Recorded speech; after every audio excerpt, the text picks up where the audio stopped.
ಪದಮಿದಂ ಧ್ಯಾಯನ್ಮದಂಕಾಂಕಿತಾಃ ಮನ್ಮಂತ್ರಂ ಜಪಶಾಸ್ತ್ರ ಸಂಪದಮತೋ ದಾಸ್ಯಾಮಿ ಭಾಗ್ಯೈ ಸಹ ತತ್ತತ್ವಾನ್ಯಪಿ ಬೋಧಯಾಮಿ ತದನುಪ್ರಾಪ್ಯೋ ಮದಂಗ್ರಿರ್ಭವೇತ್ ಇತ್ಯಾಘೋಷಯತೀವ ಯಃ ಕರಚಯೈಃ ತಂ ವಾಜಿವಕ್ತ್ರಂ ಭಜೇ ಸಿಂಜನ್ನೂಪುರಶೋಭಿಪಾದ ಕಮಲಾಂ ಮಂದಸ್ಮಿತೋದ್ಯನ್ಮುಖೀಂ ಕಂಜಾಕ್ಷಿಂ ಕುಚಭಾರಭೀರುವಿಲಸನ್ ಮಧ್ಯಾಂ ಲಸತ್ಕಂಕಣಾಂ ಶಂಭುವಾದ್ಯೈಃ ಪರಿಸೇವಿತಾಂ ಸುವಚಸಾಂ ಜಾಂಬೂನದಾಲಂಕೃತಾಂ ಅಂಬಾಂ ತಾಂ ಪ್ರಣತೋಸ್ಮಿ ಕೃಷ್ಣರಮಣೀಂ ಲಂಬಾಲಕಾಂ ರುಕ್ಮಿಣೀಂ ಅಸ್ಮದ್ಗುರು ಸಮಾರಂಭಾಂ ಟೀಕಾಕೃತ್ಪಾದಮಧ್ಯಗಾಂ ಶ್ರೀಮದಾಚಾರ್ಯ ಪರ್ಯಂತಾಂ ವಂದೇ ಗುರು ಪರಂಪರಾಂ. ಹರೇ ಶ್ರೀನಿವಾಸ ಗುರು ರಾಘವೇಂದ್ರ. ಎಲ್ಲ ಶ್ರವಣ ಮಾಡುವಂತಹ ಎಲ್ಲ ಆಧ್ಯಾತ್ಮ ಬಂಧುಗಳಿಗೂ ಕೂಡ ಅನಂತ ಕೃತಜ್ಞತೆಗಳನ್ನು ಸಲ್ಲಿಸುತ್ತಾ, ಇವತ್ತಿನ ಏಕಾದಶಿ ಶ್ರೀಹರಿಯ ದಿನ. ಇವತ್ತಿನ ದಿನದಲ್ಲಿ ಶ್ರೀನಿವಾಸನ ಚಿಂತನೆ ನಾವು ಏನು ಎಂಬುದನ್ನ ಮುಂದುವರಿಸೋಣ. ಶಾಸ್ತ್ರೀಯವಾಗಿ ಮಂಗಳ ಮಾಡಿದ್ರೂ ಕೂಡ ನಮಗೆ ವಿಷಯ ತಿಳಿಬೇಕು, ಆದ್ದರಿಂದ ಅದರ ಮುಂದುವರಿಕೆಯ ಚಿಂತನೆ. ಹಾಗಾಗಿ ಅದರಲ್ಲಿ ಹೇಳಿದ ಹಾಗೆ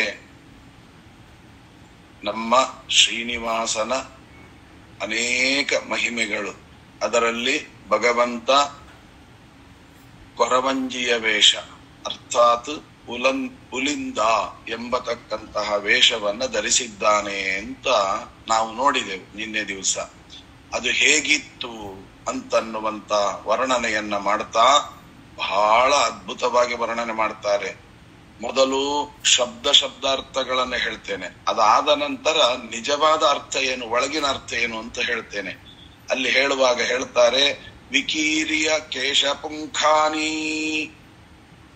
ಯಥಾ ಪಂಚಶತಾಯುಷಾಃ ಕುಂಜಾಮಣಿ ವಿಭೂಷಾಂಗ ಶಂಖಬದ್ಧ ಸುಹಾರಿಕಾ ವೇಣುಗುಲ್ಮಂ ಸ್ವಶಿರಸಿ ನವಧಾನ್ಯ ಪ್ರಪೂರಿತಂ ಲಂಬೋದರಿ ಲಂಬಕರ್ಣ ಲಂಬಿತಾತ್ಮ ಪಯೋದರ.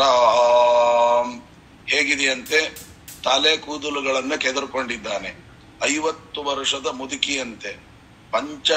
ಪಂಚಶತಾಯುಷಾಃ ಅಂದ್ರೆ 500 ವರ್ಷ ಅಂತ.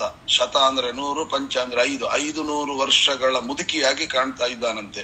ಅದೇಗೆ, ಗುಲುಗುಂಜಿ ಅಂದ್ರೆ ಗುಲುಗುಂಜಿಯ ಒಡವೆಗಳನ್ನ ಧರಿಸಿ ಅಲಂಕೃತಳಾಗಿದ್ದಾಳೆ. ಗುಲುಗುಂಜಿ ಅಂದ್ರೇನೆ ಅಸಹ್ಯ, ಅದನ್ನ ಹೇಗೆ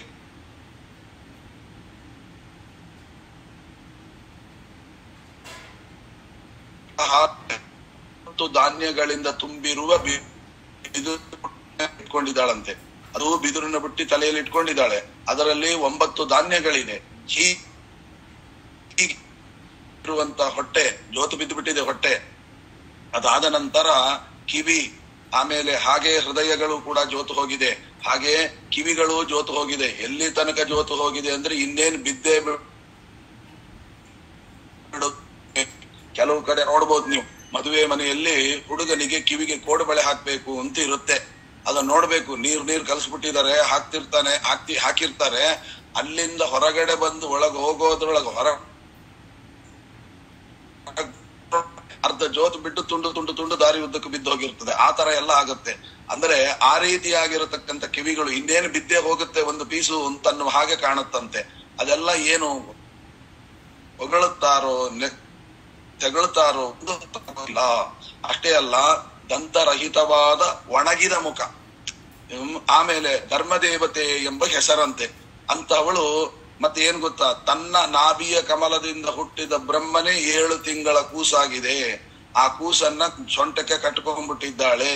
ಇವೆಲ್ಲ ಏನೋ ಒಂಥರ ಅರ್ಥವೇ ಆಗೋದಿಲ್ಲ. ಜೋತು ಬಿದ್ದ ಲಂಬಕರ್ಣ, ಜೋತು ಬಿದ್ದ ಕಿವಿ, ಲಂಬೋದರಿ ಅಂದ್ರೆ ಜ್ಯೋತಿ ಬಿದ್ದ ಹೊಟ್ಟೆ ಅಂತೆಲ್ಲ.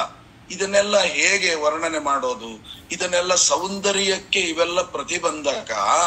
ಆದರೆ ಈ ಕೊರವಂಜಿಯನ್ನ ಸೌಂದರ್ಯ ಅತ್ಯಂತ ಸುಂದರಿ ಅಂತ ವರ್ಣನೆ ಮಾಡ್ತಾ ಇದ್ದಾರೆ. ಹಾಗಾದ್ರೆ ಏನೋ ಒಂದು ಒಳಗೆ ಇರ್ಬೇಕಲ್ವಾ, ಏನದು ಅಂತ ಕೇಳಿದಾಗ ಆಗ ಒಂದೊಂದೇ ವಿವರಣೆಯನ್ನ ಕೊಡ್ತಾ ಹೋಗ್ತಾರೆ ವ್ಯಾಖ್ಯಾನಕಾರರು. ವೇಣುಗುಲ್ಮಂ ಶಿರಸಿ ದದಾನ ಅಂತಂದ್ರು. ವೇಣುಗುಲ್ಮ ಅಂದ್ರೆ ಏನು? ಶಿರಸಿ ನಿಧಾನ ಅಂದ್ರೆ ಏನು? ತಲೆಯಲ್ಲಿ ವೇಣುಗುಲ್ಮವನ್ನ, ಬಿದಿರಿನ ಬುಟ್ಟಿಯನ್ನ ತಲೆಯಲ್ಲಿ ತುಂಬ್ಕೊಂಡ್ಬಿಟ್ಟಿದ್ದಾಳಂತೆ.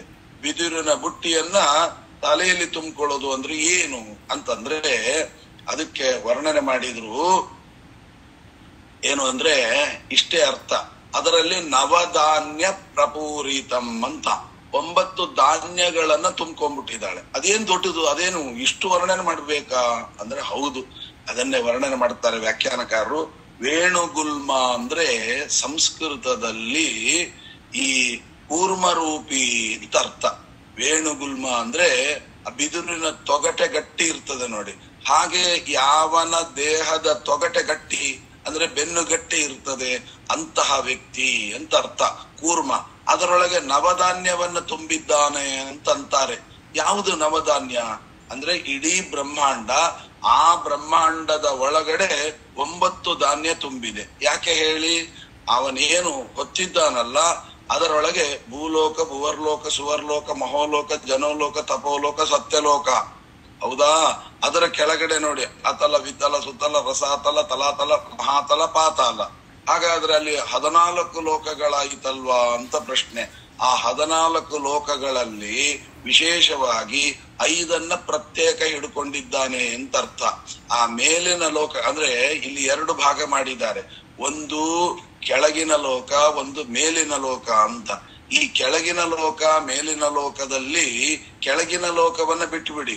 ಅದು ಯಾಕೆ ಅಂತ ಕೇಳಿದ್ರೆ ನಮಗೆಲ್ಲ ಉಪಯೋಗ ಇಲ್ಲದೆ ಇರ್ತಕ್ಕಂಥದ್ದು. ಉಪಯೋಗ ಇಲ್ಲ ಅಂದ್ರೆ ನಾವೇನಿದ್ರು ಊರ್ಧ್ವಗಮನ, ಮಹೋಲೋಕ, ಜನೋಲೋಕ, ತಪೋಲೋಕ, ಸತ್ಯಲೋಕ, ವೈಕುಂಠಕ್ಕೆ ಹೋಗುವಂತಹದ್ದು. ಹೀಗಿರುವಾಗ ನಾವೇನ್ ಅರ್ಥ ಮಾಡ್ಕೋಬೇಕು ಅಂತ ಕೇಳಿದಾಗ ಕೆಳಗೆ ಶೇಷ ದೇವರು ಅಂದ್ರೆ ಮೇಲಿನ 7 ಲೋಕ, ಆ ಲೋಕ ಇಟ್ಕೊಳ್ಳಿ.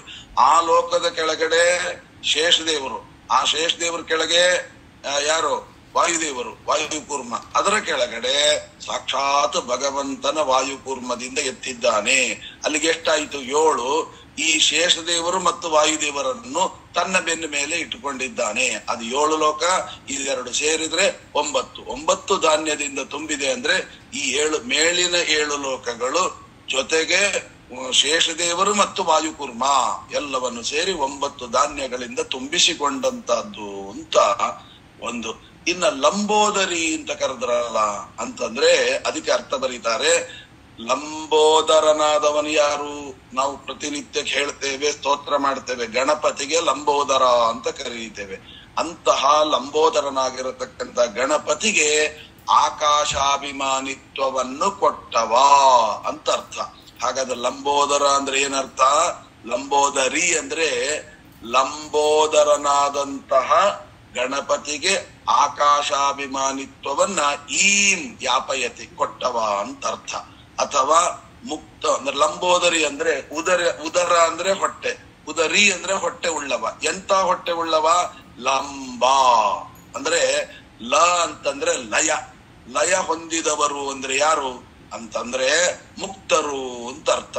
ಅಂತಹ ಮುಕ್ತರನ್ನ ತನ್ನ ನಾಭಿಯ ಒಳಗಡೆ ಇಟ್ಟುಕೊಂಡ ಉದರ ಉಳ್ಳವನು. ಆದ್ದರಿಂದ ಅವನಿಗೆ ಲಂಬೋದರಿ ಅಂತ ಕರೀತಾರೆ. ಅದೇ ನಾಭಿಯ ಒಳಗಡೆ ಲಂಬಾವುದರಿ ಅಕಾರಕ್ಕೆ ಏನರ್ಥ ಅಂತಂದ್ರೆ ಆ ನಾಭಿಯ ಕಮಲದಲ್ಲಿ ಹೇಗಿದೆ ಅಂದ್ರೆ ನಾಭಿಯ ಮೇಲ್ಗಡೆ ಮುಕ್ತರು, ನಾಭಿಯ ಮೇಲ್ಗಡೆ ಬಲಭಾಗದಲ್ಲಿ ಮುಕ್ತಿ ಯೋಗ್ಯರು, ನಾಭಿಯಲ್ಲಿ ಮಧ್ಯದಲ್ಲಿ ನಿತ್ಯ ಸಂಸಾರಿಗಳು, ನಾಭಿಯ ಕೆಳಭಾಗದಲ್ಲಿ ಅಂಧಂತಮಸ್ಸಿಗೆ ಬಿದ್ದವರನ್ನ, ಎಡಭಾಗದಲ್ಲಿ ತಮೋ ಯೋಗ್ಯರನ್ನ ಇಟ್ಟುಕೊಂಡವಾ ಅಂತ ಲಂಬಾ ಉದರಿ ಯಸ್ಯ ಸಹ ಅಂತ ಅರ್ಥವನ್ನ ಮಾಡ್ತಾರೆ. ಅಥವಾ ಇನ್ನೊಂದು ಅರ್ಥವನ್ನ ಬರೀತಾರೆ ವ್ಯಾಖ್ಯಾನಕಾರರು. ಏನು ಅಂದ್ರೆ ಲಂಬೋದರಿ ಅಂದ್ರೆ ಏನು? ಅಲ್ಲಿ 3 ಪದಗಳಿದೆ. ಲಂಬ ಉದ ರ. ಲಂಬ ಉದ ರ ಅಂದ್ರೆ ಏನು? ಲಂಬ ಅನ್ನುವ ಶಬ್ದಕ್ಕೆ ವಿಶಾಲವಾದ ಅಂತ ಅರ್ಥ. ಉದ ಅಂದ್ರೆ ಸಂಸ್ಕೃತದಲ್ಲಿ ನೀರು ಅಂತ ಅರ್ಥ. ವಿಶಾಲವಾದ ನೀರು ಅಂದ್ರೆ ಪ್ರಳಯ ಕಾಲದ ನೀರು ಅಂತ ಅರ್ಥ.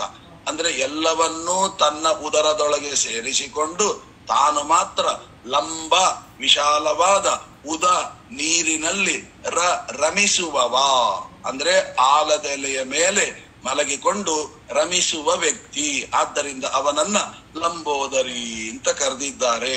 ಭರ್ತ ಸಂಪ್ರಿಯಮಾಣೋ ವಿಭರ್ತಿ ಅಂತ ಹೇಳಿ ಶ್ರುತಿಯಲ್ಲಿ ಈ ವಾಕ್ಯ ಇದೆ. ಹಾಗಾಗಿ ಇದರ ಅಭಿಪ್ರಾಯವನ್ನ ನಾವು ಹೀಗೆ ತಿಳಿಬೇಕು. ಇಂತಹದ್ದನ್ನೆಲ್ಲ ಜೀವರಾಶಿಗಳನ್ನ ತುಂಬಿದ ಬುಟ್ಟಿ, ಆ ಬುಟ್ಟಿಯನ್ನ ತಲೆ ಮೇಲೆ ಇಟ್ಕೊಂಡು ಬಂದಿದ್ದಾಳೆ. ಆಮೇಲೆ ಹೇಗಿದ್ದಾಳೆ? ಲಂಬಕರ್ಣ, ಕಿವಿ ಜ್ಯೋತಿ ಬಿದ್ದಿದೆಯಲ್ಲ. ಮತ್ತೇನು ಲಂಬಕರ್ಣ ಅಂದ್ರೆ? ಲಂಬ ಅನ್ನುವ ಶಬ್ದಕ್ಕೆ ಜ್ಯೋತಿ ಬಿದ್ದದ್ದು ಅಂತ ಒಂದರ್ಥ, ಇನ್ನೊಂದರ್ಥ ಅಂದ್ರೆ ಚಾಚಿದ್ದು ಅಂತ ಅರ್ಥ. ಏನು ಚಾಚಿದ್ದು? ತನ್ನ ಭಕ್ತರ ಸ್ತುತಿಯನ್ನ ಕೇಳಲಿಕ್ಕೆ ಕಿವಿಯನ್ನು ಚಾಚಿದವ ಅಂತ. ಹೇಳ್ರಪ್ಪ ನಾ ಕೇಳ್ತೀನಿ ಅಂತ ಕಿವಿಯನ್ನ ಯಾವಾಗ್ಲೂ ಹೀಗೆ ಹಿಡಿದು ಎಳೆದರೆ ಕಿವಿ ಉದ್ದಕ್ಕಾಗತ್ತಲ್ಲ, ಹಾಗೆ ಏನ್ ಹೇಳು ಅಂತ ಹೇಳ್ತೀವಲ್ವಾ, ಹಾಗೆ ತನ್ನ ಭಕ್ತರ ಸ್ತುತಿಯನ್ನು ಕೇಳಲಿಕ್ಕಾಗಿ ಚಾಚಿದ ಕಿವಿ ಉಳ್ಳವನೇ ಅಂತರ್ಥ ಲಂಬಕರ್ಣ ಅಂದ್ರೆ. ಅಥವಾ ಪೂರ್ಣವಾದ ಕರ್ಣವುಳ್ಳವನು ಅಂತರ್ಥ. ಅಥವಾ ಪೂರ್ಣಮದ ಪೂರ್ಣಮಿದಂ ಪೂರ್ಣಾತ್ ಪೂರ್ಣಮದಚ್ಯುತೆ ಪೂರ್ಣಸ್ಯ ಪೂರ್ಣಮಾದಾಯ ಪೂರ್ಣಮೇವಾವಶಿಷ್ಯತೆ.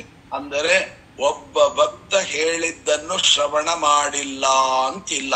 ಯಾವ ಮೂಲೆಯಲ್ಲಿ ಕೂತು ಒಬ್ಬ ಭಕ್ತ ಭಗವಂತನನ್ನ ಸ್ತೋತ್ರ ಮಾಡಿದ್ರು ಅದನ್ನ ಎದುರಿಗೆ ನಿಂತು ಕೇಳುವ ಹಾಗೆ ಕೇಳುವಂತಹ ವ್ಯಕ್ತಿ. ಹಾಗಾಗಿ ಇವನನ್ನ ಲಂಬಕರ್ಣ ಅಂತ ಕರೆದ್ರು. ಆಮೇಲೆ ಲಂಬಿತಾತ್ಮ ಪಯೋದರ ಅಂತುಂಟಲ್ವಾ. ಲಂಬಿತಾತ್ಮ ಅಂದ್ರೆ ಜೋತು ಬಿದ್ದ ತುಟಿ ಉಳ್ಳವಳು ಅಂತ. ಪಯೋದರ ಅಂದ್ರೆ ತನ್ನ ಮಕ್ಕಳಿಗೆ ಹಾಲು ಕೊಡಬೇಕು, ಹಾಲು ಕೊಡುವಂತಹ ಜೋತು ಬಿದ್ದ ಸ್ತನವುಳ್ಳವಳು ಅಂತ. ಅದಕ್ಕೆ ಅರ್ಥ ಏನು ಅಂತಂದ್ರೆ, ಹಾಗಲ್ಲ, ತನ್ನ ಮಕ್ಕಳಾದಂತಹ ಭಕ್ತ ಜನರಿಗೆ ಮೋಕ್ಷ ರೂಪವಾಗಿರತಕ್ಕಂತಹ ಹಾಲು ಕೊಡಬೇಕು ಅಂತ ಹೇಳಿ ಭಕ್ತರ ಕಡೆಗೆ ಜ್ಯೋತಿ ಬೀಳೋದು ಅಂದ್ರೆ ಇಳೆ ಬೀಳೋದಲ್ಲ, ತನ್ನ ಭಕ್ತರ ಕಡೆಗೆ ವಾಲಿದವ ಅಂತ ಅರ್ಥ. ಆದ್ದರಿಂದ ತುಟಿ ಅಂದ್ರೆ ಅಂತ ಹೇಳ್ತೀವಲ್ವಾ, ಹಾಗೆ ಭಕ್ತರ ಕೋರಿಕೆಗಳನ್ನ ಈಡೇರಿಸಲಿಕ್ಕೆ ತಾನು ತುಟಿಯನ್ನ ಆ ಕಡೆ ಚಾಚಿದ್ದಾನೆ ಅಂತನ್ನುವ ಅರ್ಥದಲ್ಲಿ ಆ ಶ್ರುತಿಯೇ ಇದೆ. ಏನಂತ? ಯಸ್ತೇಶ ನ ಶಶಯೋ ಯೋ ಮಯೋ ಭೂಹು ಏನ ವಿಶ್ವ ಪಶ್ಯಸಿ ಅಂತ ಹೇಳಿ ಒಂದು ಶ್ರುತಿ ಇದೆ. ಆ ಶ್ರುತಿ ಹಾಗೆ ಹೇಳುತ್ತೆ. ಏನು? ತನ್ನ ಮಕ್ಕಳಾದಂತ ಭಕ್ತ ಜನರಿಗೆ ಮೋಕ್ಷ ರೂಪವಾಗಿರತಕ್ಕಂತ ಹಾಲು ಕೊಡಬೇಕು ಅಂತ ಹೇಳಿ ತನ್ನ ಭಕ್ತರ ಕಡೆಗೆ ವಾಲಿದ ಭಗವಂತ ಅಂತ ಆ ಅರ್ಥವನ್ನ ಇಲ್ಲಿ ಹೇಳಿದ್ದಾರೆ. ಆಮೇಲೆ ಅದಂತ ಶುಷ್ಕವದನ ಅಂತಂದ್ರು. ಅಂದ್ರೆ ಏನರ್ಥ? ಶುಷ್ಕವದನ ಅಂದ್ರೆ ಅದಂತ ಅಶುಷ್ಕವದನ ಅಂತ ಅರ್ಥ. ಅದು ಮೇಲ್ ನೋಡುವಾಗ ಏನಾಗ್ತದೆ? ಶುಷ್ಕವದನ ಅಂತ ಕಳ್ತ. ಅಲ್ಲಿ ಒಂದು ಅಕಾರ ಸೈಲೆಂಟ್ ಆಗಿರ್ತದೆ. ಶುಷ್ಕ ಅಂದ್ರೆ ಒಣಗಿದ, ಅದನ ಅಂದ್ರೆ ತುಟಿ, ಒಣಗಿದ ತುಟಿ ಉಳ್ಳವನು ಅಂತ ಅರ್ಥ ಆಗುತ್ತೆ. ಅಲ್ಲ, ಅದನ ಅಶುಷ್ಕವದನ ಅಂತ. ಈ ಕೆಲವು ವ್ಯಾಕರಣದಲ್ಲಿ ಒಂದು ನಿಯಮ ಇದೆ.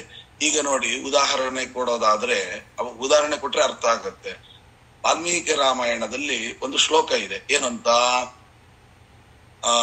ಹತ ರಾಮ ಸೀತಾ ಸಂತುಷ್ಟ ಅಂತ ಉಂಟು. ಏನರ್ಥ? ಹತ ರಾಮ ಶಬ್ದಾರ್ಥ ಮಾಡಿದ್ರೆ ಹತ ಸತ್ತು ಹೋದ, ರಾಮ ರಾಮಚಂದ್ರ, ಸೀತಾದೇವಿಗೆ ಸಂತುಷ್ಟ ಸಂತೋಷವಾಯಿತು ಅಂದರೆ ರಾಮಚಂದ್ರ ದೇವರು ಸತ್ತು ಹೋದರು, ಸೀತೆಗೆ ಸಂತೋಷ ಆಯಿತು ಅಂತ ಹೀಗೆ ಅರ್ಥ ಮಾಡಿಬಿಟ್ರೆ ಇಲ್ಲಿ ವಾಕ್ಯ ಹಾಗೆ ಇರೋದು. ಹತ ರಾಮ ಸೀತಾ ಸಂತುಷ್ಟ ಅಂತ ಉಂಟು. ಅದಕ್ಕೆ ಏನ್ ಮಾಡ್ಬೇಕು? ವ್ಯಾಕರಣ ಪ್ರಕಾರ ಹಾಗರ್ಥ ಅಲ್ಲ. ಅಲ್ಲಿ ಏನ್ ಹೇಳಿದರೆ ಬಹಳ ಸೂಕ್ಷ್ಮ. ಅಲ್ಲಿ ಹತ ಆದ್ಮೇಲೆ ರಾಮ ಅಂತ ಉಂಟಲ್ವಾ, ಅದರ ಮಧ್ಯದಲ್ಲಿ ಒಂದು ಎಸ್ ಮಾರ್ಕ್ ಇದೆ. ಅದು ರಾಮ ಅಲ್ಲ, ಆರಾಮ ಅಂತ ಅರ್ಥ. ಆ ಎಸ್ ಮಾರ್ಕಕ್ಕೆ ಆ ಅಂತ ಅರ್ಥ. ರಾಮ ಅಲ್ಲ, ಆರಾಮ ಅಂದ್ರೆ ಹತ ಆರಾಮ ಸೀತಾ ಸಂತುಷ್ಟ ಅಂದ್ರೆ ಏನರ್ಥ? ಹತ ಆರಾಮ ಅಂದ್ರೆ ಅಶೋಕವನ, ರಾವಣನಿಗೆ ಅತ್ಯಂತ ಪ್ರಿಯವಾಗಿರತಕ್ಕಂಥ ವನ ಅಶೋಕವನ. ಅದು ಆರಾಮ ಅಂದ್ರೆ ಹತ ಆರಾಮ ಅಂದ್ರೆ ಅಶೋಕವನ ಧ್ವಂಸವಾಯಿತು, ಸೀತಾ ಸಂತುಷ್ಟ, ಸೀತೆಗೆ ಸಂತೋಷ ಆಯಿತು, ಬಹಳ ಅದ್ಭುತವಾಗಿದೆ. ಈ ರೀತಿಯಾಗಿ ಅರ್ಥವನ್ನ ಮಾಡಿಕೊಳ್ಬೇಕು ಅಂತ ಹೇಳಿ ಅದರೊಳಗೆ ಹೇಳಿರ್ತಕ್ಕಂಥದ್ದು. ಹಾಗಾದ್ರೆ ಏನಾಯಿತು? ಅದಂತ ಶುಷ್ಕವದನ ಅಲ್ಲ, ಅಶುಷ್ಕವದನ ಅಂತ, ಒಣಗದಿರುವ ತುಟಿ ಉಳ್ಳವಳು ಅಂತ ಅರ್ಥ. ಆಮೇಲೆ ಅದಂತ ಅಂದ್ರೆ ಅದಂತಹ ಅಂತ ಉಂಟು, ಹಲ್ಲೇ ಇಲ್ವಂತೆ. ಹಲ್ಲೇ ಇಲ್ಲ ಅಂದ್ಬಿಟ್ರೆ ಏನರ್ಥ? ಅದಕ್ಕೆ ಶ್ರೀಮದ್ ಆಚಾರ್ಯರ ಮಾತನ್ನ ಇಟ್ಕೋಬೇಕು. ಹಲ್ಲಿಲ್ಲ ಅಂತಲ್ಲ, ನೀವು ಜಗತ್ತಿನಲ್ಲಿ ನೋಡುವ ಪ್ರಾಕೃತವಾದ ಹಲ್ಲಿದೆಯಲ್ಲ, ಆ ಹಲ್ಲು ಇಲ್ಲದೆ ಇದ್ದವನು. ಮತ್ತೆ ಯಾವ ಹಲ್ಲು? ಅಪ್ರಾಕೃತವಾದ ಕೇವಲ ಜ್ಞಾನಾನಂದಮಯವಾಗಿರತಕ್ಕಂಥ ಹಾಲು ಉಳ್ಳವನು, ಹಲ್ಲುಳ್ಳವನು. ಯಾಕೆಂದ್ರೆ ಕೊರವಂಜಿ ಅಂತ ಅಂದ್ಕೊಳ್ಳಿ, ಯಾವುದೋ ಒಂದು ಕಾಡಿನಿಂದ ಬಂದದ್ದು ಮೃಗ ಹಾಗೆಲ್ಲ ತಿಳ್ಕೊಳ್ಬೇಡಿ. ಅಪ್ರಾಕೃತವಾಗಿರ್ತಕ್ಕಂಥ ಹಲ್ಲುಳ್ಳವನು ಅಂತ ಅನ್ನುವುದಕ್ಕೋಸ್ಕರವಾಗಿ ಅದಂತ. ಆಮೇಲೆ ಎಷ್ಟಿಂ ಧೃತ್ವಾ ಕರೇವರಂ, ಕೈಯಲ್ಲಿ ಒಂದು ಕೋಲ್ ಇಟ್ಕೊಂಡ್ಬಿಟ್ಟಿದ್ದಾಳಂತೆ. ಯಾಕೆ ಕೋಲ್ ಇಟ್ಕೊಂಡಿದ್ದಾಳೆ ಅಂದ್ರೆ ಬ್ರಹ್ಮಾದಿ ದೇವತೆಗಳನ್ನು ವೇದವೆಂಬ ದಾರಗಳಿಂದ ಕಟ್ಟಿ ಹಾಕಿ ನಿಯಮಿಸುವ ಕೋಲು ಅಂತ ಅರ್ಥ. ಆ ಕೋಲ್ ಅಂದ್ರೆ ಏನು? ಬ್ರಹ್ಮಾದಿಗಳನ್ನು ಈ ಕೋಲಿನಂತೆ ನಿಲ್ಲಿಸುವವಳು ನಾನು. ಬ್ರಹ್ಮ ರುದ್ರ ಸಕಲ ದೇವತೆಗಳು ಕೂಡ ಈ ಕೋಲು ಹೇಗೆ ನಿಂತ್ಕೊಂಡಿದಲ್ಲ ಹಾಗೆ ನಿಂತ್ಕೊಂತಾರೆ. ನಾನು ಅಲ್ಲಾಡಿಸಿದ್ರೆ ಉಂಟು, ಇಲ್ಲದ್ರೆ ಇಲ್ಲ, ಅಂತವಳು ನಾನು ಅಂತ ಈ ರೀತಿಯಾಗಿ ಹೇಳಲಿಕ್ಕೋಸ್ಕರವಾಗಿ ಧರ್ಮ ದೇವತಾ. ಧರ್ಮದೇವತಾ ಅಂದ್ರೆ ಏನು? ಧರ್ಮದೇವತೆ ಎನಿಸಿರತಕ್ಕಂಥ ವಾಯುದೇವರು ಇರ್ಬೋದು, ಯಮಧರ್ಮರಾಜರಿರ್ಬೋದು, ಅವರೆಲ್ಲರಿಗೂ ಕೂಡ ನಾನು ಪತಿ. ಪ್ರಾಣಸ್ಯ ಪ್ರಾಣಂ ಅಂತ ಹೇಳಿ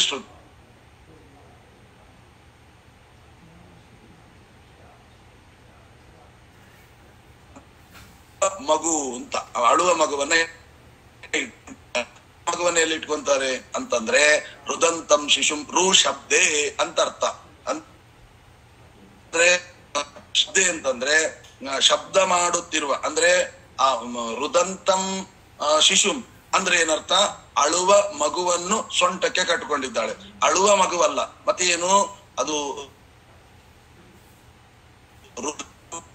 ರು ಅನ್ನುವ ಧಾತುವಿಗೆ ಶಬ್ದ ಅಂತ ಅರ್ಥ, ಅಳು ಅಂತ ಅರ್ಥ, ಶಬ್ದ ಅಂತ ಅರ್ಥ. ಶಬ್ದ ಅಂದ್ರೆ ಏನರ್ಥ? ನಿರಂತರ ಶಬ್ದ ಮಾಡುವ ಅಂತ ಅರ್ಥ. ನಿರಂತರ ಶಬ್ದ ಮಾಡುವ ಅಂದ್ರೆ ಏನು? ನಿರಂತರ ವೇದಾಧ್ಯಯನ ಶಿಶುವನ್ನಾಗಿ, ಆ ಶಿಶು ಅಳ್ತಾ ಇಲ್ಲ, ನಿರಂತರವಾಗಿ ವೇದಾಧ್ಯಯನವನ್ನ ಮಾಡ್ತಾ ಇದೆ ಅಂತ ಅರ್ಥ. ಹೀಗೆ ಭಗವಂತ ನಿರಂತರ ವೇದಾಧ್ಯಯನವನ್ನ ಮಾಡುತ್ತಿರುವುದಲ್ಲಿ ಇಟ್ಟುಕೊಂಡಿದ್ದಾನೆ. ಶಿಶುಂಬದ್ವಾ. ಶಿಶುಂಬದ್ವಾ ಅಂದ್ರೆ ಏನು? ಏನ್ರಿ ಅದು ಮಗುವ ಅಂದ್ರೆ ಹಾಗಲ್ಲ. ಮತ್ ಶಿಶು ಅಂತಂದ್ರೆ ಏನರ್ಥ ಅಂದ್ರೆ ಶಿಶು ಅನ್ನುವ ಶಬ್ದಕ್ಕೆ ಇನ್ನು ಸೃಷ್ಟಿಯನ್ನ ಆರಂಭಿಸಿಲ್ಲದ ಮಗು ಅಂತ ಅರ್ಥ. ಮಗು ಅನ್ನುವ ಶಬ್ದಕ್ಕೆ ಏನ್ರಿ?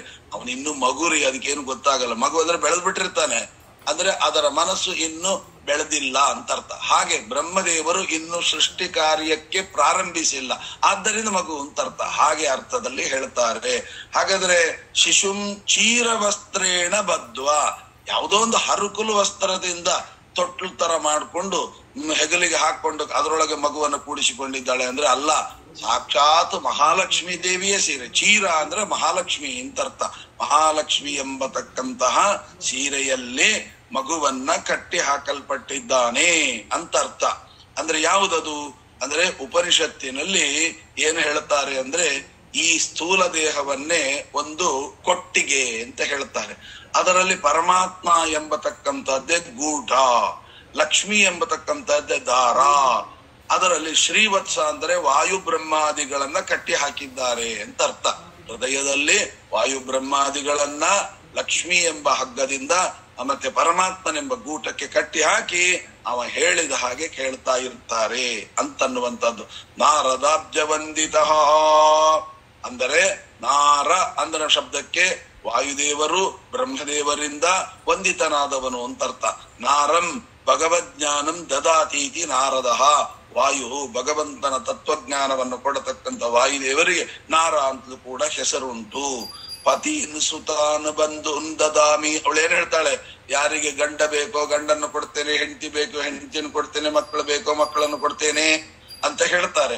ಪತಿಯನ್ನ ಇಚ್ಛಿಸುವವರಿಗೆ ಪತಿಯನ್ನ ಕೊಡ್ತೇನೆ, ಸುತರನ್ನ ಇಚ್ಛಿಸುವವರಿಗೆ ಸುತಿ ಎಲ್ಲವನ್ನು ಕೊಡ್ತೇನೆ ಅಂತ. ಅಂದ್ರೆ ಯದ್ದದ್ಯಾತ್ ಇಷ್ಟತಮಂ ಲೋಕೆ ತತ್ವತ್ ಪ್ರಾಪ್ನೋತ್ಯ ಸಂಶಯ ಅಂತ ಅದರ ಅನುವಾದವನ್ನ ಮಾಡ್ತಾ ಇದ್ದಾರೆ. ಹಾಗೆ ಪತೀನ್ ಅಂದ್ರೆ ಏನರ್ಥ? ಜಗತ್ಪತಿಯಾಗಿರ್ತಕ್ಕಂಥ ನಾರಾಯಣನನ್ನ, ಸುತಾನ್ ಬ್ರಹ್ಮಾದಿ ದೇವತೆಗಳನ್ನ ಅನುಗ್ರಹ ಮಾಡುವ, ಬಂಧುಗಣಾನ್ ರುದ್ರಾದಿ ಸಕಲ ದೇವತೆಗಳು, ಗಣಪತಿಯೇ ಮೊದಲಾಗಿರ್ತಕ್ಕಂಥ ಬಂಧುಗಳ ಅನುಗ್ರಹ ನಿಮ್ಮ ಮೇಲಾಗುವ ಹಾಗೆ ಮಾಡ್ತೇನೆ ಅಂತರ್ಥ ಅಂತ ಹೇಳಿ, ಅಹಂ ದರಿದ್ರ ಹೇಳುವಾಗಲೇ ಹೇಳ್ತಾಳೆ, ನಾನು ದರಿದ್ರನಾಗಿದ್ದೇನೆ. ಅವಳು ದರಿದ್ರಳ ಅಲ್ಲ. ಮತ್ತೇನರ್ಥ ದರಿದ್ರ ಅನ್ನುವ ಶಬ್ದಕ್ಕೆ? ಅಂದರೆ ಧರಣಿ ದೇವಿ ಬಾಲೆಯಾಗಿದ್ದಾಳೆ, ಭಾಗ್ಯ ಸಂಹಿತಳಾಗಿದ್ದಾಳೆ. ಮತ್ತೆ ಹಾಗಾದ್ರೆ ನಾನು ದರಿದ್ರ ಅಂದ್ರೆ ಏನು? ದ ಅಂದ್ರೆ ದಶ ದಿಕ್ಷು, 10 ದಿಕ್ಕುಗಳು. ಅರಿ ಅಂದ್ರೆ ಶತ್ರುಗಳು. 10 ದಿಕ್ಕಿನಲ್ಲಿರತಕ್ಕಂತಹ ಶತ್ರುಗಳು ಯಾರ ಹೆಸರನ್ನ ಹೇಳಿದ್ರೆ ದ್ರವಂತಿ ಓಡಿ ಹೋಗ್ತಾರೆ. 10 ದಿಕ್ಕುಗಳಲ್ಲಿರುವ ಶತ್ರುಗಳು ಯಾರ ಹೆಸರನ್ನ ಹೇಳಿದ್ರೆ ಓಡಿ ಹೋಗ್ತಾರೆ.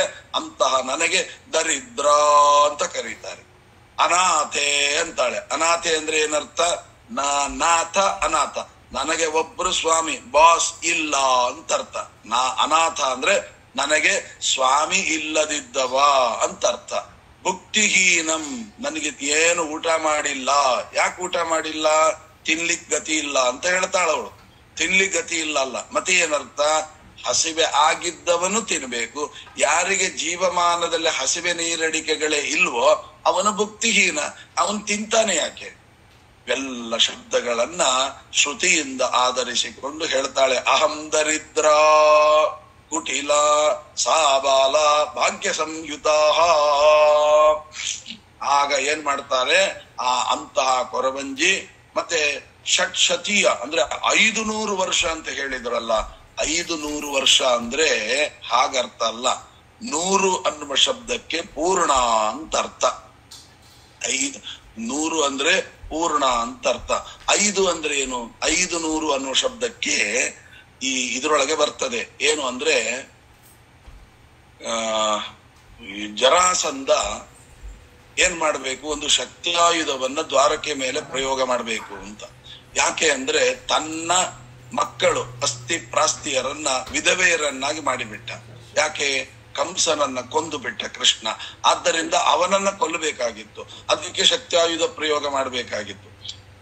ಆ ಶಕ್ತಿಯಾಯುಧವನ್ನು ಪ್ರಯೋಗ ಮಾಡುವಾಗ ನಾರದರು ಬಂದ್ರು. ಸ್ವಾಮಿ, ಒಂದು ನಿಮ್ಮ ಹತ್ರ ಪ್ರಶ್ನೆ ಅಂದ. ನಾರದರ ಮೇಲೆ ವಿಶ್ವಾಸ ಇತ್ತು. ನಾರದರ ಹತ್ರ ಏನ್ ಕೇಳಿದ್ರು?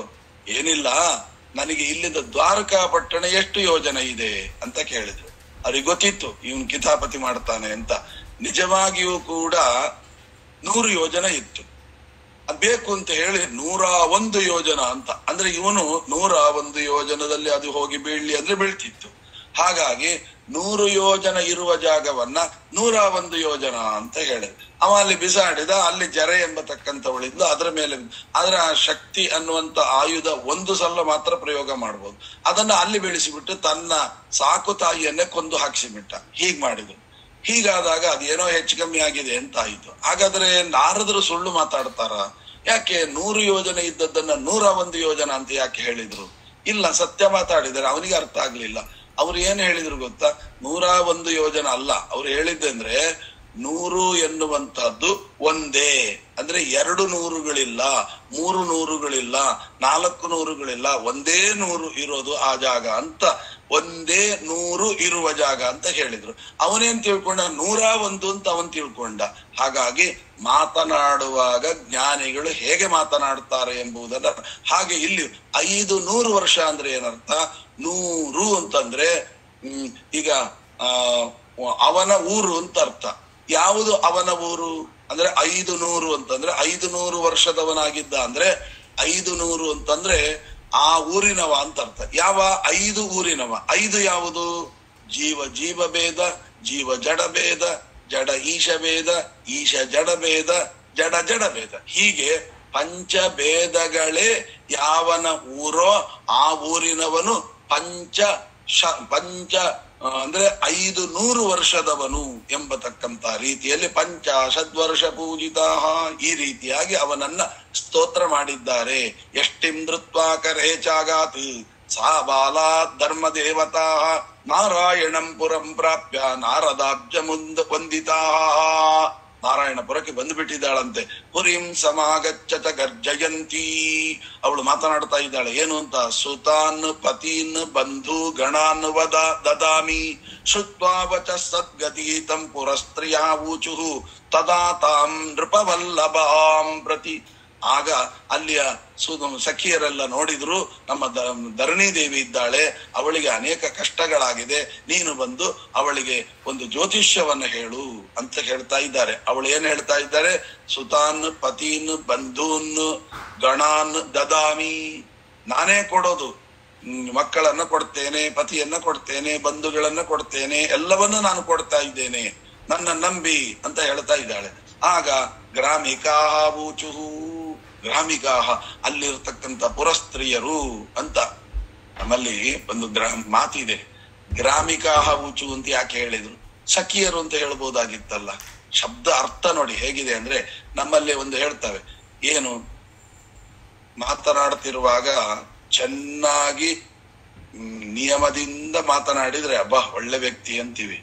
ಏನೇನೋ ಮಾತನಾಡಿದ್ರೆ ಸರಿಯಾಗಿ ಒಂದಕ್ಕೊಂದು ಹೊಂದಾಣಿಕೆ ಇಲ್ಲದೆ ಇವನು ಯಾವನೋ ಹಳ್ಳಿ ಹೈದ ಅಂತ ಕಾಣತ್ತೆ, ಇವ ಯಾವ್ದೋ ಹಳ್ಳಿಯಿಂದ ಬಂದಿದ್ದ ಹಂಗೆ ಇರುತ್ತೆ, ಅವನ ಮಾತೆಲ್ಲ ನೋಡಿದ್ರೆ ಯಾವ್ದೋ ಹಳ್ಳಿ ಹೈದನತ್ತ ಹಾಗೆ ಇದ್ದಾನೆ ಅಂತ ಹೇಳ್ತೀವಲ್ವಾ.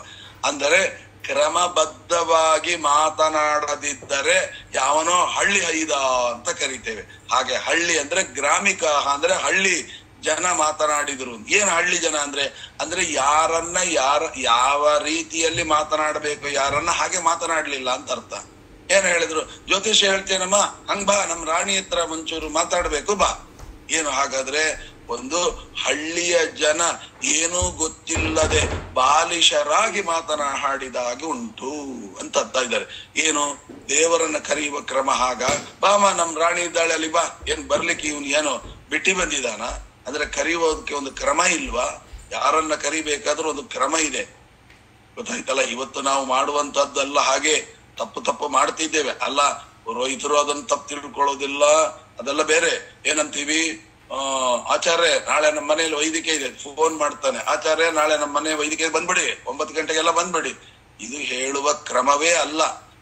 ಇವತ್ತು ಕಾಲ ದೇಶಕ್ಕೆ ಅನುಗುಣವಾಗಿ ಅದಕ್ಕೆ ಬದ್ಧರಾಗಿ ಬಿಟ್ಟಿದ್ದೇವೆ, ಆ ರೀತಿಯಾಗಿ ವ್ಯವಹಾರಗಳು ನಡೀತಾ ಇದೆ ಬೇರೆ.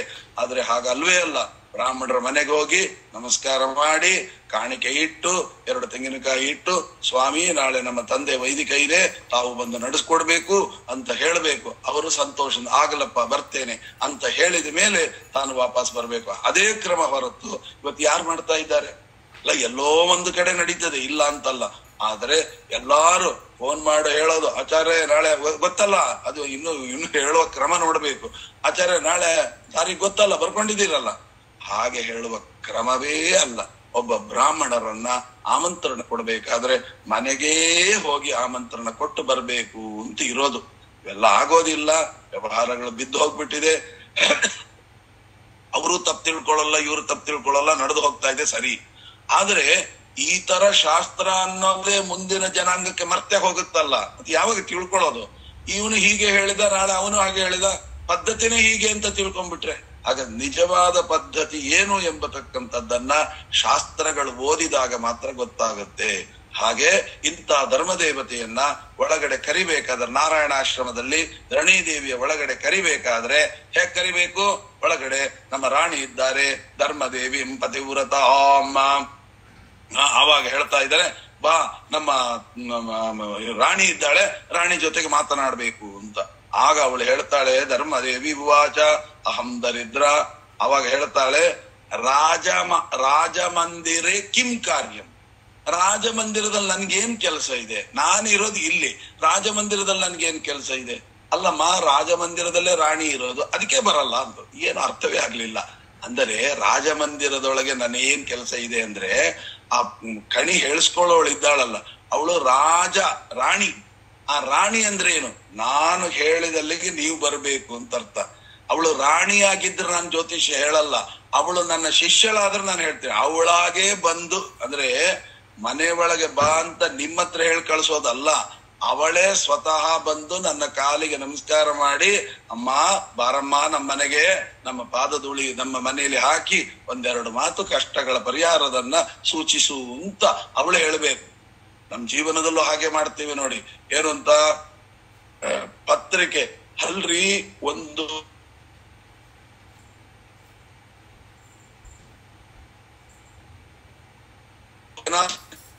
ಯಾಕ್ರಿ ಇವ್ರು ಮದ್ವೆಗೆ ಹೋಗಿಲ್ವ? ಅಲ್ರಿ ಏನ್ ಪೋಸ್ಟ್ ನಲ್ಲಿ ಪತ್ರಿಕೆ ಕಳಿಸ್ತಾರೆ, ಇವ್ನ ಮದ್ವೆಗೆ ನಾವ್ ಯಾಕೆ ಹೋಗ್ಬೇಕು? ಅಂದ್ರೆ ಅವನು ಮನೆಗೆ ಕೊಟ್ಟಿಲ್ಲ ಅನ್ನುವ ಕೋಪಕ್ಕೆ ಪೋಸ್ಟ್ ನಲ್ಲಿ ಕಳಿಸ್ಬಿಟ್ಟ. ಅಥವಾ ದಾರಿಯಲ್ಲಿ ಹೋಗ್ತಾ ಇದ್ದೆ, ಅಲ್ಲಿ ಇದ್ಬಿಟ್ರು, ಆಚಾರ್ಯ ಇಲ್ಲೇ ಸಿಕ್ಬಿಟ್ರು, ನನ್ ಪತ್ರಿಕೆ ಅಂತ ಕೊಟ್ಟುಬಿಟ್ರು, ದಾರಿಯಲ್ಲಿ ಪತ್ರಿಕೆ ಕೊಟ್ಟ, ಆ ಮದ್ವೆಗೆ ನಾನು ಯಾಕೆ ಹೋಗ್ಬೇಕು? ಅಂದ್ರೆ ಇಷ್ಟ್ರ ಮಟ್ಟಿಗೆ ಒಬ್ಬ ಮನುಷ್ಯ ಪತ್ರಿಕೆ ಕೊಟ್ರೆ ಅವಮಾನ, ಪೋಸ್ಟ್ ನಲ್ಲಿ ಕೊಟ್ರೆ ಅವಮಾನ, ಯಾರ ಕೈಲೋ ಕೊಟ್ಟು ಹೋದ್ರೆ ಅವಮಾನ, ತನ್ನ ಕೈಲೇ ಕೊಡ್ಬೇಕು, ತನ್ನ ಮನೆಗೆ ಬರ್ಬೇಕು, ನಾನ್ ಕೂತಿರ್ಬೇಕು, ಮನೆಯೊಳಗೆ ಬಂದ್ಬಿಟ್ಟು ಬರ್ರಿ ಅಂತ ಹೇಳ್ಬೇಕು, ಹಾಗಿದ್ರೆ ಮಾತ್ರ ಮದುವೆ. ಇಷ್ಟ್ರ ಮಟ್ಟಿಗೆ ಒಬ್ಬ ಮನುಷ್ಯ ಸ್ವಾಮಿಗೆ ನಾವು ಪತ್ರಿಕೆ ಕೊಡ್ಬೇಕಾದ್ರೆ ಎಲ್ಲೇ ಒಂದು ಪೋಸ್ಟ್ ನಲ್ಲಿ ತಿರುಪತಿ ಅಂತ ಹೇಳ್ಬಿಟ್ಟು ಹಾಕ್ಬಿಟ್ಟು ಪತ್ರಿಕೆ ಕಳಿಸ್ಬಿಟ್ರೆ ಸಾಕಾ? ಮೆಸೇಜ್ ಹಾಕ್ಬಿಟ್ರೆ ಸಾಕಾ? ಸೀದಾ ಪತ್ರಿಕೆಯನ್ನ ಮೊದಲು ಆ ಸ್ವಾಮಿಯ ಮುಂದೆ ಕೊಟ್ಟು, ಸ್ವಾಮಿ ಹೀಗೆ ಮಕ್ಕಳ ಮದುವೆ ಮಾಡ್ತೇನೆ, ನೀನು ಬರಬೇಕು, ಬಂದು ನಡೆಸ್ಕೊಡ್ಬೇಕು, ನೀನಿದ್ರೇನೆ ಮದುವೆ, ಇಲ್ದ್ರೆ ಇಲ್ಲ ಅಂತ ಹೇಳಿ ಸಂಪೂರ್ಣ ಮನಸ್ಸಿನಿಂದ ಕುಟುಂಬ ಸಮೇತರಾಗಿ ಹೋಗಿ ಅವನಿಗೆ ಆಮಂತ್ರಣ ಕೊಟ್ಟು ಬರಬೇಕು. ಅದಾದ ನಂತರ ಉಳಿದವರಿಗೆ ಪತ್ರಿಕೆ ಕೊಡುವಂತಹದ್ದು ಎಷ್ಟಿದೆ. ಒಂದು ಆಮಂತ್ರಣ ಕೊಡಬೇಕಾದ್ರೇನೆ ಇಷ್ಟೊಂದು ಕ್ರಮ ಇದೆ. ಅದನ್ನ ನಮ್ ದೇವರಿಗೆ ನಾವೇ, ಅಥವಾ ಇನ್ನೂ ಕೆಲವರು ಇದ್ದಾರೆ ಅಲ್ಲೆಲ್ಲ ಕಳಿಸ್ಲಿಕ್ಕೆ ಆಗಲ್ಲ ಅಂತ ಹೇಳಿ ಪತ್ರಿಕೆ ದೇವರ ಹೆಸರಿನಲ್ಲಿ ಬರೆಯೋದು, ದೇವ್ರ ಮನೆಯಲ್ಲಿ ಇಟ್ಬಿಟ್ಟು ನಮಸ್ಕಾರ ಮಾಡೋದು. ಏನ್ ದೇವ್ರ ಮನೆಯಲ್ಲಿ ಇಟ್ಬಿಟ್ರೆ ಸಾಕ? ಅವನ ಹತ್ತಿರ ಹೋಗಿ ಕೊಡ್ಬೇಕಲ್ವಾ? ಹಾಗೆ ಅಂತ ಹೇಳಿ ಇವೆಲ್ಲ ತತ್ವವನ್ನು ಇಲ್ಲಿ ತಿಳಿಸಲಿಕ್ಕೆ ಅವ್ರು ಹೇಳ್ತಾ ಇದ್ದಾರೆ. ತಮ ಅಕ್ವಯ ಮಹಾಭಾಗೆ ಧರ್ಮ ದೇವಿಂ ಪತಿವ್ರತಾಂ ಆಜ್ಞಪ್ತ ಧರಣಿ ದೇವ್ಯಾ ಆಗತಾಸ್ತವರಂಗನಾಂ. ಅವಳು ಹೇಳ್ತಾ ಇದ್ದಾಳೆ, ನನ್ನ ಕರ್ಕೊಂಬ ಅಂತ ಹೇಳ್ತಾ ಇದ್ದಾರೆ, ಆದ್ದರಿಂದ ಬರಬೇಕು ಅಂತ ಹೇಳಿದಾಗ ಆಗ ಅವಳು ಹೇಳ್ತಾಳೆ, ಅಹಂ ದರಿದ್ರ ಕುಟಿಲ, ನಾನು ದರಿದ್ರನ, ಅವಳು ದೊಡ್ಡ ರಾಣಿ, ನಾನ್ ನೋಡಿದ್ರೆ ದರಿದ್ರಳು. ಇದು ದೇವರ ದರಿದ್ರನ? ಅವಳು ರಾಣಿಯ?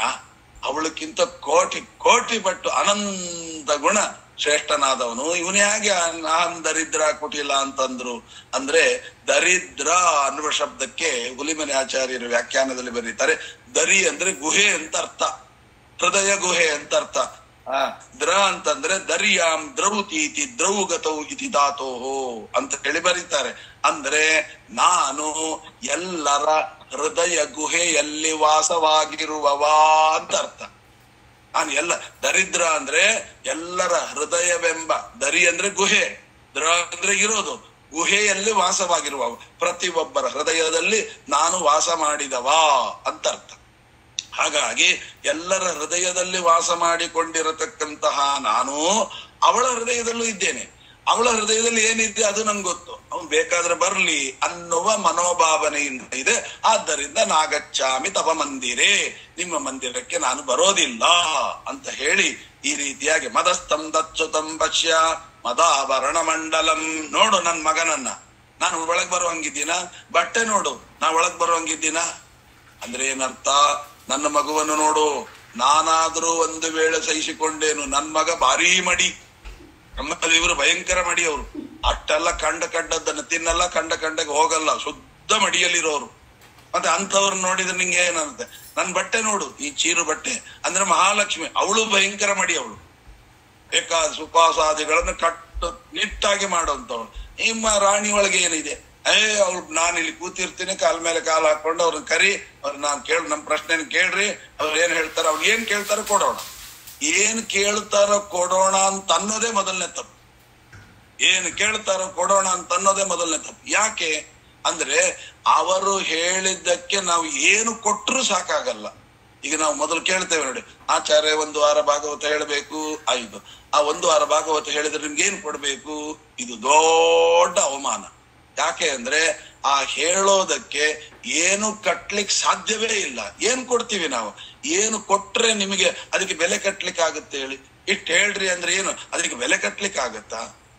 ಏನು ಅಂದ್ರೆ ನಮ್ಮ ಗೌರವ, ಏನೋ ಕೊಡ್ಬೇಕು, ಕೊಡಿ, ನಿಮ್ಗೆ ಅವಳಿಗೇನು ಮನಸ್ಸಿಗೆ ಬರುತ್ತೋ ಅದನ್ನು ಭಗವಂತನ ಪ್ರೇರಣೆ ಅಷ್ಟೇ ಹೊರತು ಎಷ್ಟು ಕೊಡ್ಬೇಕು, 1 ವಾರ ಭಾಗವತ ಹೇಳಿದ್ರೆ 2,000 ಏನ್ ಕೇಳಿಕೆ, ಅದೇನು ವ್ಯಾಪಾರವೇ? ಯಾವುದು ಅಲ್ಲ. ಯಾವುದಾದ್ರೂ ಒಂದು ಇದು ಮಾಡ್ತೇವೆ, ಏನು ಹೋಮ ಹವನ ಆಚಾರ ಎಷ್ಟು ಕೊಡ್ಬೇಕು ಅಂದ್ರೆ ಏನು ಹೋಮಕ್ಕೆ ಬೆಲೆ ಇದೆಯಾ? ಬೆಲೆ ಕಟ್ಲಿಕ್ಕೆ ಆಗುತ್ತಾ? ಧರ್ಮ ಕಾರ್ಯಕ್ಕೆ ಯಾವ್ದು ಇಲ್ಲ.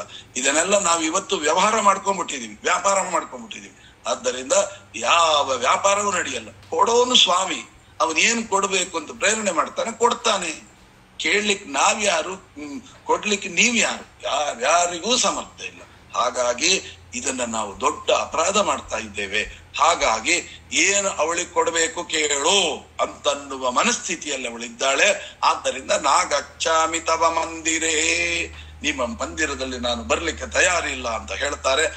ಆಗ ಧರಣೀದೇವಿ ಒಳಗೆ ಕೂತವಳು ಓಡೋಡಿ ಬರ್ತಾಳೆ. ಕಿಂ ಕಾರ್ಯಂ ವದಮೇ ಭದ್ರ ಕರೋಮಿ ತವ ಶಾಸನಾತ್, ಏನ್ ಹೇಳ್ತೀಯಮ್ಮ ಅಂತ ಹೇಳಿ ಓಡಿ ಬಂದು ಅವಳು ಇವ್ರು ಗ್ರಾಮಿಕರೆಲ್ಲ ಹೋಗಿ ಹೇಳ್ತಾರೆ.